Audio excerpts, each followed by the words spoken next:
Guys, welcome back to Rodder's Garage. We have to talk about the Yard Art Model A's banger build. Obviously, I have two more engines sitting here in my shop now. This one over here came out of a 1932 coupe, a Deuce coupe, while the one next to it over here came out of a 1933 school bus. All right, guys, so here's the deal. I've probably said it 3 or 4 or 5 times about what I actually wanted to do with the Yard Art Model A's original engine. Specifically, I wanted to buy that scat forged, fully drilled, full oiling pressurized crank for this thing. After talking to a good half dozen people that are very into this stuff, I basically got the information and came to the conclusion that the best thing to do if you really want to build a high horsepower banger engine is to just start with a B block. That's kind of what everyone suggested to me. So we're gonna go through some of that today, and obviously I've got a crankshaft sitting over here. We've got to talk about some of this stuff, and then I'm gonna go ahead and tear down a Model B block, and we're gonna steal some parts out of that to use in the Yard Art Model A's original engine. So let's get back to this. Got 2 engines here, and as I said at the beginning of the video, this one here, I bought this on Marketplace. I think I paid 300 bucks for it. This came out of one of the coolest Deuce coupes I've ever actually seen in person. I don't remember where it was from, somewhere down south. And the car itself, the coupe, actually had a V8 swap done to it. It had juice brakes on the front, all old school stuff. It was done that way a long time ago. It just never got finished. And of course, I didn't take an actual picture or any pictures of the thing because basically we were there just to pick this engine up. Now here's the deal. This was listed as a Model B block ? On Marketplace, and after looking at the pictures, I did not see a fuel pump or anything like that. There's some differences from the A to B block, which we'll get into here in a minute. This engine came out of that Deuce coupe. However, it's an A engine. There's no fuel pump. It's got a 4-bolt water pump on it. No fuel pump on the side. This is just obviously an A engine, but it has B intake and exhaust manifolds on it, and it's got a B starter on it. The B starter is actually cable pull instead of the foot pedal. Like when I was starting the Model A in the beginning, you got to push a pedal and it pushes down on the starter button on the base. This one actually is a pull cable, which is cool because I'm actually probably going to use that starter in the Yard Art Model A because I would rather have that style than the foot pedal push style. So I think this is very interesting because at some point in time, someone obviously blew up the B block in the Deuce coupe and swapped it out to an A engine, which would be this one right here. Not going to get into that one right now. It'll just basically get pushed off in the corner, which I'll do right now because we're not going to focus on this one today. What I am going to focus on is this B block over here. I got this, I put the word out basically, and what I had done was I made the decision to not buy the scat crank for the Yard Art Model A's original engine. I think that crank is like 22 or 2,300 bucks. I want to do that in the future. I want to try to get as much horsepower as I can out of one of these bangers. But like I said, after talking to people, the B block is the way to go. And now I have one. Jeff found this for me. One of my hot rod mentors, one of the guys that got me started, one of many. I put the word out to him, and actually you guys saw that crankshaft on the counter over there a little bit ago. I had started doing that, which we're gonna get into here in a minute. So I started doing something totally different with the crankshaft for the Yard Art Model A's original engine. And then wouldn't you know it, Jeff, the land shark, he found me a B block. So I went over to his house. He basically just had the cowl sitting outside the shed. It wasn't the whole bus, just the front end. We pulled the hood and the grill shell off the thing and pulled this B block out of that 33 school bus front end, and here it is. Technically, we're gonna be pulling this apart and, well, disassembling and inspecting this B block today. But what I am after is, specifically, the reason I'm taking this apart now is I'm after the crankshaft. I wanna use this B block crankshaft in the Yard Art Model A's original engine. So here's the deal, guys. Basically, before I got that B block engine, I started on this project over here, which is actually pretty interesting. And I got I basically built the whole jig and had all this figured out, and I started filming all this stuff, and at this point I basically stopped on it.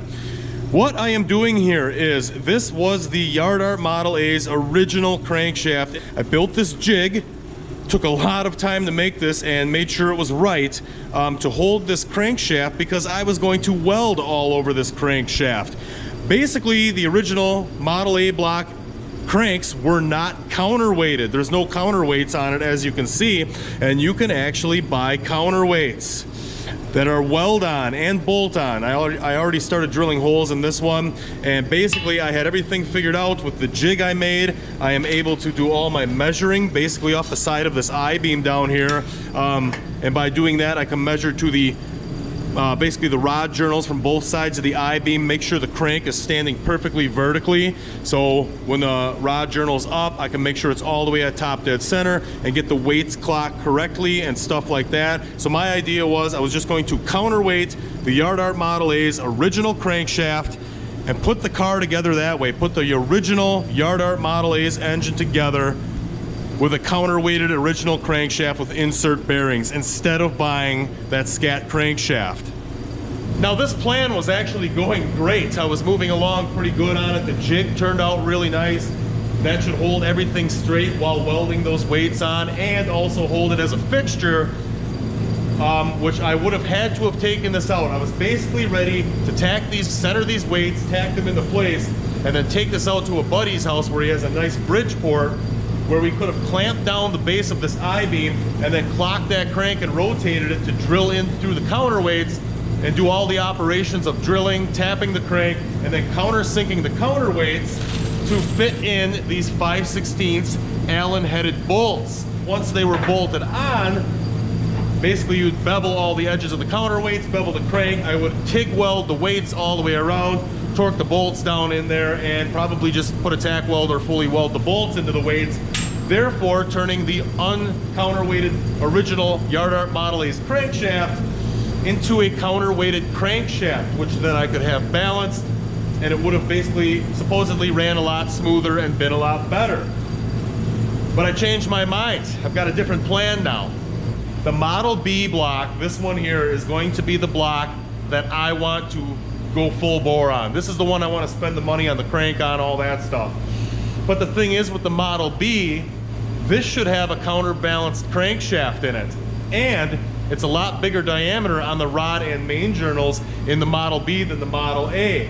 Let's rip this B block apart, inspect it, see what's going on, make sure the block's not cracked or anything weird like that, and as long as the block's not, totally split open and stuff like that, this will be the higher horsepower engine to build in the future with that scat crank. And we're gonna take this crank, I'm gonna get it out of there, and basically there's a couple of ways to make this crank work in a Model A.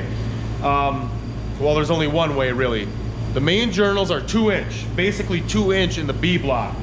The Model A main journals were basically 1 5/8 inches. I think 1.624, I wrote it down over here, yeah. 1.624 should be standard size on the mains on this. So you're going from 1.624 to a 2-inch main in the B block. So basically, what you need to do to put the B crank in the A block is turn the mains down on the B to standard size A.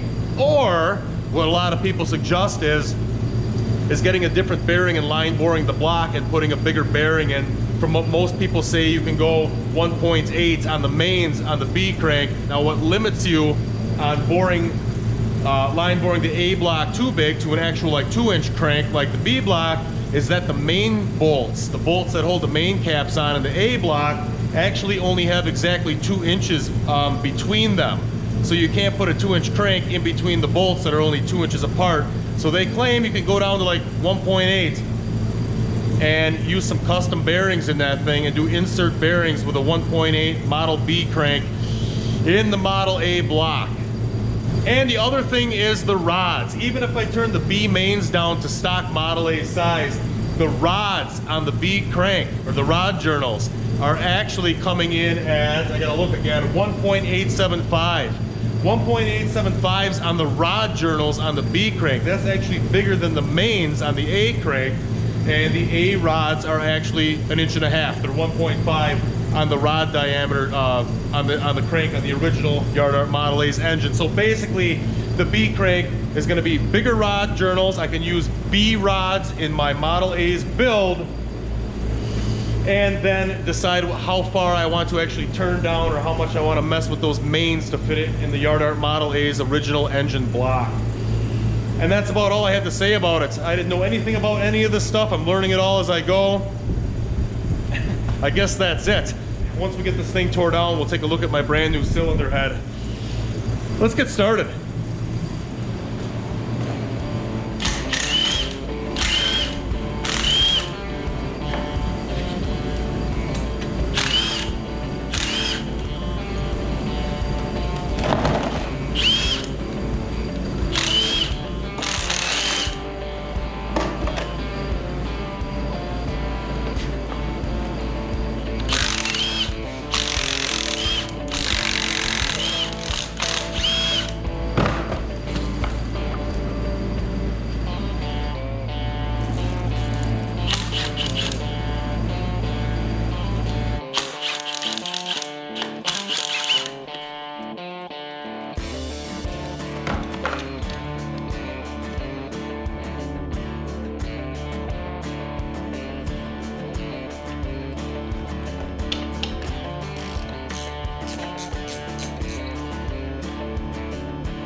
Got counterweights.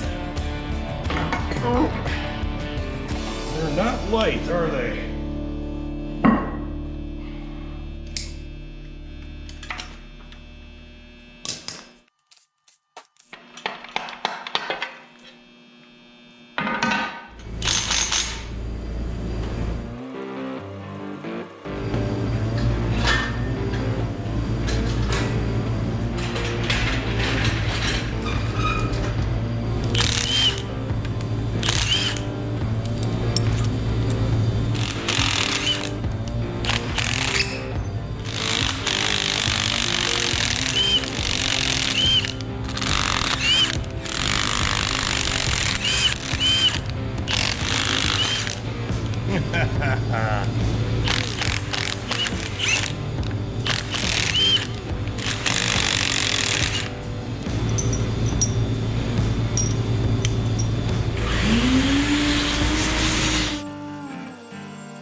pistons and rods are out of the way, and I want to show you guys a couple of things I noticed while pulling this apart.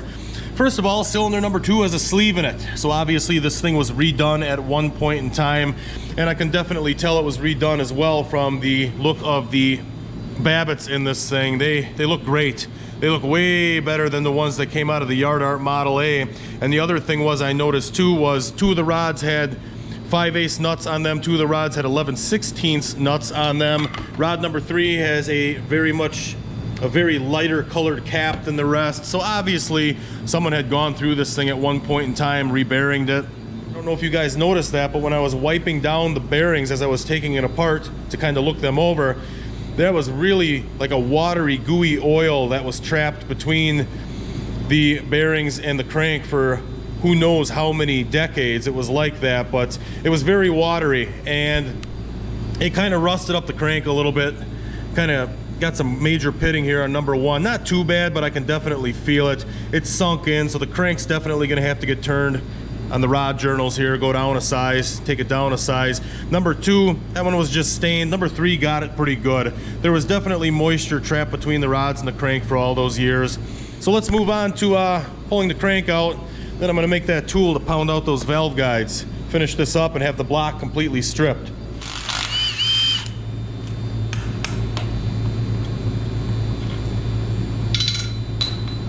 Well, that one was crushed pretty good. Or broken apart. So this is what I was talking about. This is what the inside of the rods look like too. This is like some real gooey, watery oil water that was trapped inside all these journals for how many years of this thing sitting outside. Look at the front of the rear bearing here too. That one was kind of crushed and smashed up at the front. Oh, there it went. The whole thing got messed up. The thrust fell off. Huh. Who knows what happened with that? Maybe the crank got smacked into something throughout the years, or when we pulled it out, who knows what the deal was. But yeah, the front of that bearing was shattered right off. So let me pull the last 2 caps.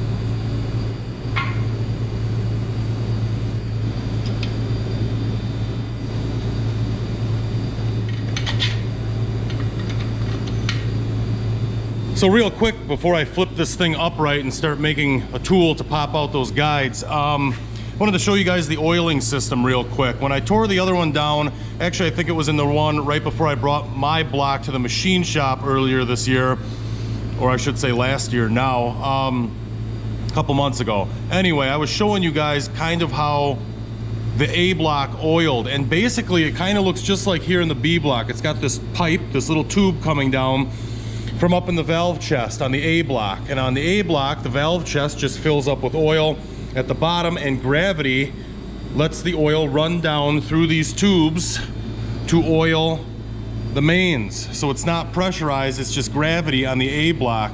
On the B block here, they changed that up.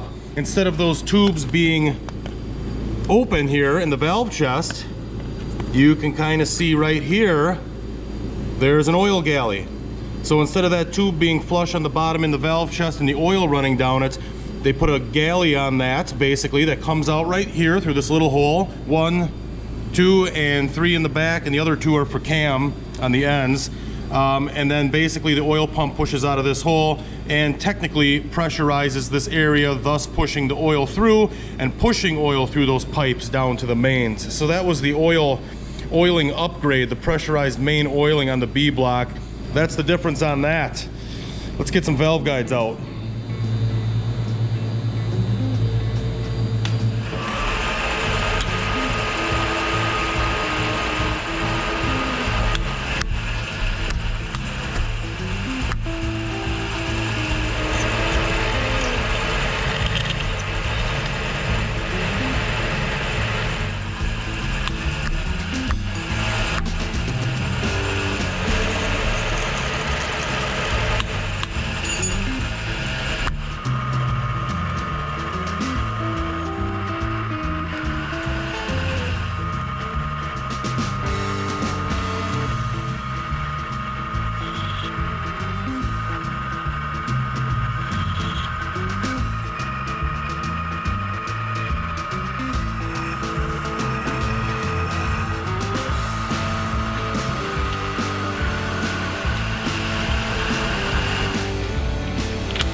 Well, here it is, the new and improved valve guide removal tool. It looks pretty much like the ones you can buy out of the catalog, except, well, I made mine out of mild steel. I obviously heated it and squelched it in motor oil, and I actually did that twice. I did it once on camera and once off.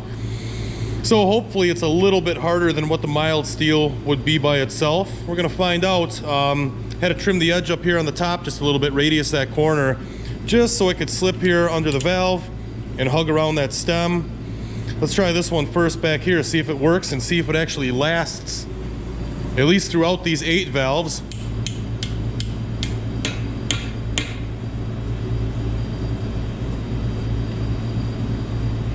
Well, I see one problem already, and I probably should have paid attention to that before I hardened it, but I actually should have countersunk the top center of the bore in this thing, because the valve isn't completely just a square cut neck on it. It's radiused at the bottom there, so it's not sitting down all the way. I think I'm just gonna smash them out anyway, because really these valves are completely junk. Let's see what happens if I just try it like this. If they were nice valves and I was trying to save them, I would probably have to go get that countersunk on the top side, but I don't care in this case.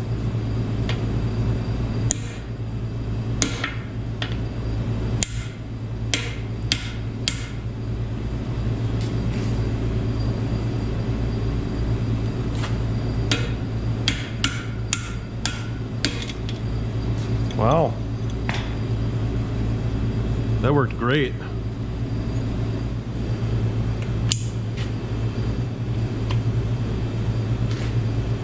Oh, that one fell right out.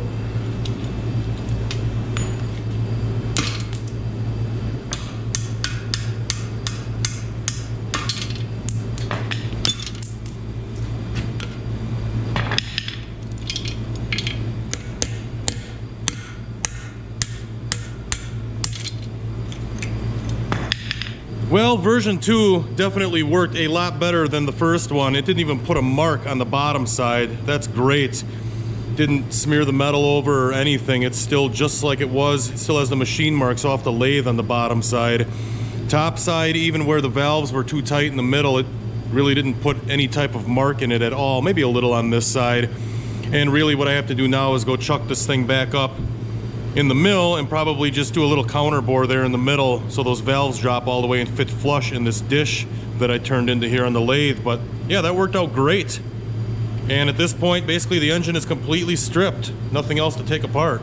I'll let you guys know what happens here in the future. I would like to figure out what mains, those Saturn bearings, they were talking online, there's some type of Saturn bearing that's like 1.8 for the mains, so I don't have to cut this all the way down to stock A size at 1.62. 1.8 would be a lot better. I mean, the more material there in the mains, the better, the stronger it's going to be. That's basically the whole point of robbing this B crank for the A, is it's going to be stronger. And regardless, even if the mains get cut down to standard A size, which I don't want to do, like I said, I'd like to be around that 1.8 mark because that should fit between the main cap studs. Regardless, even on that, if they have to go to standard A size, the rods are still way bigger. 1.5 on the A crank again, and 1.875, I believe, on the B crank. So that right there is a lot of extra strength in general. So not only that, we got the counterweights now. That should work out great. And basically at this point, I'm gonna bring that over to the machine shop and we're gonna start working on what to do from there. That's gonna wrap it up for the crankshaft stuff.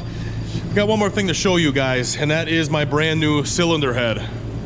So let's scope out some cylinder heads. I have my brand new aluminum high compression Model A or B cylinder head sitting here. This is from Belcher's Engineering from the United Kingdom. And basically I've been searching for quite some time for a high compression aftermarket aluminum cylinder head for one of these engines, and searching in the United States anyway, and from what I understand, no one's doing it. From what I understand, no one in the States makes or offers a high compression aluminum cylinder head. So I finally found this one through Belcher's, got the thing ordered up. There was none in stock. This was just cast, I believe, in late November, and the machine work got done, and basically they gave us a call the week after Christmas that these things were ready to go. So I've got my high compression cylinder head, and this is going to be This is going to be the #1 horsepower increaser right here, is the compression ratio on this lightweight aluminum cylinder head. Let's start looking at the original heads. This one here is the original head of the Yard Art Model A's A engine, and if you look in the chambers, look how big and open they are. The Model A's were running 4.2 to 1 compression ratio. That's what they had from the factory, 4.2 to 1. Moving over to the B, the B's jumped up to 4.8 to 1, and they actually changed their chamber design a little bit, but also it's more shallow down here by the spark plug compared to the A head over here. So that's the difference between 4.2 to 1 to 4.8 to 1 on the B head. The new cylinder head is checking in at 7 to 1 compression ratio. That is a huge difference from the 4.2 or 4.8. This right here, like I said, is going to be the #1 horsepower adder, but also is the total reason that I have to go insert bearing on the bottom ends, and why I'm so concerned with counterweighting, balancing, and having a stout crankshaft in the bottom end. It is basically to hold up to the high compression of this new cylinder head here. Basically, I'm going to leave it off at this point for this one, guys. The only thing I really didn't talk about or address here, I believe, is probably cross drilling that B crank. I want to talk to my machinist a little bit about that. Cross drilling the crank, because the mains are oiled in it, if I could find someone to cross drill it to the rod journals, I could actually pressurize the rods on that B crank as well. I know there's guys out there that offer that service, and I'm going to look into that and seriously contemplate having that drilled for pressurized rods too. But I am also not really opposed to running B rods and just having them slinger or with the dippers on them for the A build for now, I guess. So I'll have to think about that one a little bit, but that's it. That's what I have going on, and at this point now I'm gonna get the B crank out. I have to order some B rods after we figure out what we're gonna turn the rod journals down to on the B crank, and at that point I should pretty much have everything I need to have the bottom end all put together. I am going to finish this video up and then jump right onto some fabrication on the body of the Yard Art Model A. I need to finish up the deck lid, some pinhole welding, some other stuff, jump into the fenders and get them done so I can try to wrap this car up. Appreciate it, guys. Thanks for watching. Till next time.